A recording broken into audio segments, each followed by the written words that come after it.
En un motor turbojet, la cámara de combustión se toma como referencia donde ocurre el cambio más drástico en los niveles de temperatura.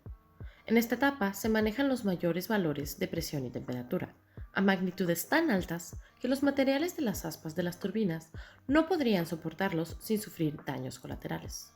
Entonces, ¿qué sucede entre la cámara de combustión y la turbina para evitar que esto ocurra? El outer mantle o outer air casing es la cubierta exterior del combustor. Entre esta zona y el inner air combustor es donde pasa el aire secundario del proceso de combustión, que sirve para enfriar el flujo principal antes de que estos avancen a la siguiente etapa del motor, evitando así que el aire a la salida del combustor supere los 1700 grados centígrados. Este tipo de componente es fabricado con una combinación de formado de metales y maquinado, así como el forjado de piezas adicionales. Y la mayoría de sus fallas mecánicas se pueden encontrar en las partes añadidas y forjadas y ocurren posiblemente por fatiga. Hay ciertas consideraciones importantes para el diseño de este componente. Es importante realizar la experimentación adecuada para determinar la vida de fatiga. Para su validación, debe ser sujeto a varias pruebas de presión. El componente debe pasar por un proceso de certificación y aceptación de cualquier modificación de acuerdo a los requerimientos de navegabilidad. Las cubiertas de los componentes utilizados en motores de aeronaves están diseñadas para soportar altas cargas de múltiples direcciones, así como largos números de ciclos de fatiga. Para validar su diseño, la vida de fatiga y máxima capacidad de carga deben ser aseguradas antes de introducirse al servicio. La cubierta del combustor, diseñada para motores de aplicación militar, debe cumplir con los requerimientos estipulados por los estándares militares. Durante la etapa de diseño, se revisa la habilidad del componente de soportar fuerzas de presión y térmicas sin ninguna deformación o ruptura, adicional a los requerimientos de fatiga. Como se mencionó anteriormente, para su manufactura se utilizan técnicas de formado de metal. Más específicamente, se sabe que se utiliza el proceso de repujado al torno, para formar partes simétricas tridimensionales utilizando círculos planos de metal. Este método provee una manera más económica de manufactura alterna a la fundición, golpeado y otros métodos de formación de metal. De igual manera, es una forma más rápida de hacer una figura hueca y circular con un eje simétrico. Un combustor casing sirve como un recipiente que debe soportar una diferencia de presión con una carga mecánica, no tanto una carga térmica. En vista de que siempre se busca optimizar el peso y espacio de los motores, con este componente también se busca que sea compacto y ligero. El material utilizado para su fabricación es el material Inconel 718, el cual es una aleación de níquel cromo de alta resistencia. Para evaluarlo se somete a las pruebas requeridas por los estándares de ASTM. El análisis que se muestra en este video tiene la función de estimar los esfuerzos del componente en su condición de operación máxima y evaluar la tensión circunferencial al que se somete la pieza. En vista de que se utilizó el software ANSYS para ambos análisis, el material seleccionado para simular el Inconel 718 fue una aleación de níquel.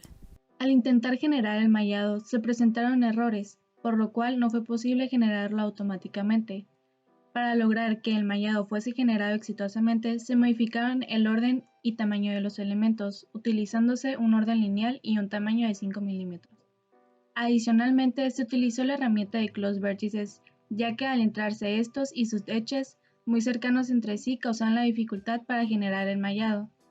Con ayuda de Virtual Topology se logró la reparación de los bordes restantes y utilizando Generate Virtual Cells finalmente se logró generar el mallado para realizar el análisis. Para el análisis mecánico se seleccionó la superficie externa para realizar la fijación de la pieza, ya que claramente en un motor real esta pieza no contará con ningún grado de libertad, como se puede observar en la pantalla, y se aplicó una presión de 2900 kilopascales aplicado sobre la cara interior del casing, con la intención de simular la presión del fluido que pasa por esta sección. En el análisis térmico no se utilizó superficie de fijación y como condiciones de frontera se estableció una convección en la superficie exterior de 50 watts sobre metro cuadrado a una temperatura ambiente de 295.15 kelvins, pues como se sabe, la superficie exterior de este componente realmente no entra en contacto con el flujo del núcleo. Sin embargo, se encuentra bastante cercano al conducto de aire por el cual pasa el aire de bypass del motor y una temperatura de 723.15 kelvins en la superficie interior, ya que ésta sí se encuentra en contacto directo con una porción del flujo a alta presión y temperatura más elevada. Los análisis realizados al outer casing de la cámara de combustión fue considerando una temperatura de 450 grados Celsius, la cual se encuentra entre los rangos reales a los cuales se experimentaría el elemento, pues la mayor parte de calor ocurre dentro de la cámara y es disipado por esta hacia la turbina y por el sistema. La temperatura que lo rodea es ambiental y es la utilizada también en pruebas experimentales. La más importante a considerar, como ya se mencionó anteriormente, es el análisis estructural, pues el casing debe soportar la gran presión acumulada por el compresor y debe de contener a la cámara y al inner casing en su sitio, por lo cual la selección de material es muy importante. Dicho material fue una aleación de níquel, cobalto y cromo, el cual está en la librería de ANSYS. Cuenta con las siguientes propiedades: una densidad de 8220 kg sobre metro cúbico. Sus características elásticas y isoentrópicas son que tiene un módulo de Young de 212 GPa, una relación de Poisson de 0.315, un módulo de volumen de 190.09 GPa, módulo de cortante de 80.6 GPa. La resistencia a la tracción es de 821 MPa y la resistencia máxima a la tracción es de 965 MPa. Este material cuenta con propiedades más fuertes y resistentes que, por ejemplo, el acero, aluminio o hierro. Tiene una conductividad térmica de 10.4, la cual es muy baja, pero como se mencionó antes, eso es necesario para que no se propague el calor. En los resultados obtenidos por el programa en el análisis estructural encontramos lo siguiente. La presión aplicada a las paredes internas del casing fue de 2900 kPa y se puede observar que esta presión no deforma de ninguna manera dichas paredes, pero sí los bordes del case. Esto se puede deber a su geometría y o a las condiciones fronteras. Pero en términos generales, el case está muy protegido, pues la deformación máxima que sufre es mínima. La tensión elástica fue también mínima en el cuerpo, sufriendo solo en los bordes como en el caso anterior, pero se debe a lo mismo, ya que las condiciones de frontera y fijación fueron solo colocadas en el interior y exterior del case. El estrés de von Mises nos confirma que el material es lo suficientemente dúctil y resistente para soportar las cargas aplicadas a él, pues en ningún punto llega al fallo. En el análisis térmico se utilizó la temperatura de 450 grados Celsius y se obtuvo lo siguiente. La transmisión de calor se queda en las paredes solamente y cae en los ductos de la pieza. Debido a que el case siempre se encontrará a una alta temperatura, es importante que pueda soportar el calor y no transmitirlo a los demás elementos. En este caso toda la pieza se encuentra a una muy alta temperatura, pero no llega al punto de fusión en ningún momento.